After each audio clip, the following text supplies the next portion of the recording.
how I got placed in an IT company from mechanical to IT. இனிமே mechanic ஷாப்புக்கு வந்த நான் cutting plier வச்சு ஒவ்வொரு பல்ல வெடுக்கு வெடுக்கு பிடிச்சி வெளியே அடிச்சிருவேன். இதில் வந்து பார்த்தீங்கன்னா நான் வந்து அப்படியே வெளியே உட்காந்து படித்தேன், அங்கே அந்த கிளாஸ் போனேன் இந்த கிளாஸ் போனேன், அதெல்லாம் எதுவுமே சொல்ல போகிறது இல்லை. எனக்கு எப்படி ஐடி ஜாப் கிடைச்சதுன்னு தான் சொல்ல போகிறேன். ஸோ ஃபஸ்ட்டு வந்து நான் மெக்கானிக்கல் எடுத்ததுக்கு காரணம் என்னன்னு கேட்டிங்கன்னா வந்து சிலுன்னு ஒரு காதல்னு ஒரு படம். அந்த படத்தை பார்த்து ஐஸ்வர்வான்லாம் போடுங்க காலேஜுக்கு. அந்த படத்தை பார்த்துட்டு அதில் சூர்யா பார்த்தீங்கன்னா வந்து ஒரு இன்ஜின் டிசைன் பண்ணியிருப்பாரு, கரெக்டாக அதை ரன் பண்ணியிருப்பாரு. அதுக்கப்புறம் மஹேந்திரா கம்பெனியில் இருப்பாருன்னு நினைக்கிறேன். அது வந்து நிறைய கார்லாம் ஓட்டிட்டு இருப்பாரு. நம்மளும் அதே மாதிரி காலேஜில் போய் முடிச்சுட்டு கார் ஓட்ட போகிறோம், டிசைன் பண்ண போகிறோம்னு நினச்சா மெக்கானிக்கலே போய் எடுத்தேன். ஆனால் அங்கே நடந்தது வேற.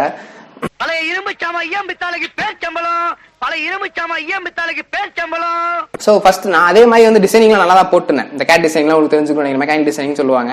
ஸ்டார்டிங்ல ஃபர்ஸ்ட் இயர்ல நல்லா தான் போட்டிருந்தேன். ஸ்பானர் பிடிச்சவன்லாம் மெக்கானிக்னு சொல்றேன். ஸோ என்னோட பேட் லக் வந்து அந்த டைம் வந்து லாக்டவுன் 2019 வந்துச்சுன்னு நினைக்கிறேன் கரெக்டா. ஸோ அப்போ லாக்டவுன் ஸ்டார்ட் ஆச்சு. ஸோ லாக்டவுன்ல பார்த்தீங்கன்னா எதுவுமே பண்ணல, டிசைனிங் பண்ணல. அவங்க ஆன்லைன் கிளாஸ் பாட்டுக்கு போயிட்டு இருக்கோம். எல்லாரும் ஆன்லைன் கிளாஸ் எப்படி அட்டன் பண்ணணும் உங்களுக்கே தெரியும். மெக்கானிக்கலும் எனக்கும் சம்மந்தமே எல்லாம் போயிட்டு இருந்துச்சு. அடுத்து வந்து இப்போ பார்த்தீங்கன்னா இந்த தேர்ட் இயரில் வந்து திருப்பியும் காலேஜ் அகைன் வரக்க ஆரம்பித்தேன். தேர்ட் இயரில் எல்லாத்துக்கும் காலேஜ் ஸ்டார்ட் பண்ணாங்க. அப்போ தான் வந்து இந்த பிளேஸ்மெண்ட்னு ஒன்று உள்ள வரக்க ஆரம்பிச்சிச்சு. அப்போ பார்த்தா ஐயோ என்னடா பண்ண போகிறேனே தெரில, என்ன பிளேஸ் ஆகணும். நிறைய பேர் இருக்காங்க காலேஜில்.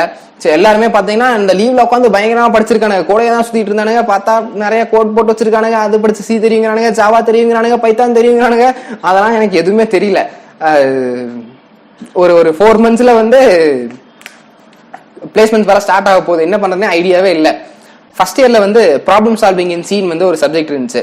ஸோ அதுல வந்து அப்போ வந்து எனக்கு நான் சூப்பரா ப்ரோக்ராமிங் அங்கே போட்டேன், படிக்காம போய் அந்த சப்ஜெக்ட்லாம் பாஸ் பண்ணுதுன்னு வச்சுக்கோங்களேன். அதுக்கப்புறம் தேர்ட் இயர் பிளேஸ்மெண்ட் வர ஆரம்பிச்சிச்சு. சரி ஓகே ஃபர்ஸ்ட் சி ப்ரோக்ராம் நம்ம ஃபர்ஸ்ட் இயர்ல தெரிஞ்ச நம்ம சி ப்ரோக்ராமே படிக்கிறதுக்கு ஆரம்பிப்போம்னு சொல்லி ஸ்டார்ட் பண்ணேன். ரெகுலரா வந்து படிக்க ஸ்டார்ட் பண்ணிட்டேன். எனக்கு வந்து நான் எல்லாமே கம்ப்ளீட்டா யூடியூப் பார்த்து தான் படித்தேன். யூடியூப்ல ஜெனிஸ் அக்சர்னு ஒன்று இருக்குன்னு நினைக்கிறேன், அந்த சேனல் உங்களுக்கு நிறைய பத்தி தெரிஞ்சிருக்கலாம். ஸோ அதை பார்த்தா வந்து நான் சி ப்ரோக்ராமிங் படித்தேன். படிச்சு முடிச்சுட்டு ஃபர்ஸ்ட் நான் படிக்கிறதுக்கு முன்னாடி வந்து டார்கெட் வச்சிட்டேன், ஓஹோ கம்பெனிக்கு தான் போறோம் அப்படின்னு சொல்லிட்டு. அதே மாதிரி பாத்தீங்கன்னா வந்து என்ன ஓஹோ ஹையர் பண்ணா போயிட்டு 1 மாசம் என்ன இன்டர்னா வச்சிருந்தான். 1 மாசம் கழிச்சு அடிச்சு துரத்திட்டான். ஸோ 25 பேர் எடுத்துட்டு போனா எங்க காலேஜ்ல இருந்து. 25ல வந்து 10 மட்டும் தான் அவன் எடுத்தான், மீதி 15 வந்து வெளியே துரத்திட்டான். ஸோ அடுத்த வெளியே வந்து பாத்தீங்கன்னா இன்னொரு நல்ல ஒரு ஐடி கம்பெனி வந்து அதில் பிளேஸ்மெண்ட் அட்டன் பண்ண பிளேஸ் ஆயிட்டேன். அவ்வளவுதான் முடிஞ்சு. என்னோட இன்டர்வியூ ப்ராசஸ் என்னன்னு கேட்டீங்கன்னா வந்து ஃபர்ஸ்ட் வந்து மொத்தம் ஒரு 7 ரவுண்ட் என்னமோ நினைக்கிறேன். ஃபர்ஸ்ட் வந்து குரூப் டிஸ்கஷன் இல்ல ஃபர்ஸ்ட் வந்து ஆன்லைன் டெஸ்ட் வச்சாங்க.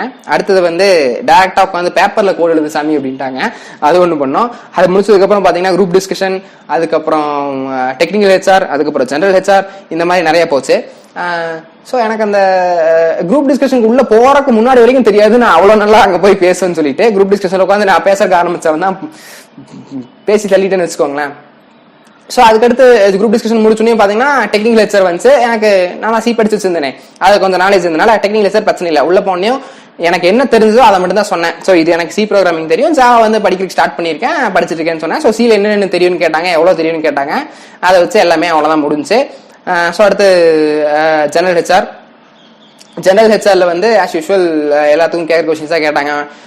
மேபி உனக்கு எப்படி இதில் இன்ட்ரெஸ்ட் வந்து, ஏன் ஒய் மெக்கானிக்கல் டு ஐடி, இந்த மாதிரி நிறைய கொஸ்டின் கேட்டாங்க. So anyways by good luck I got job. அடி sambar appointment order. Thank you.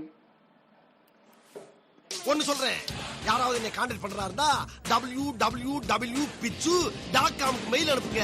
எனக்கு இப்ப ரயிலுக்கு நேரம் ஆகி போச்சு. டேய் எர்ரா வட்டியா எர்ரா எடி அக்கிரகாரத்தை வாக் பண்ணு. I am going to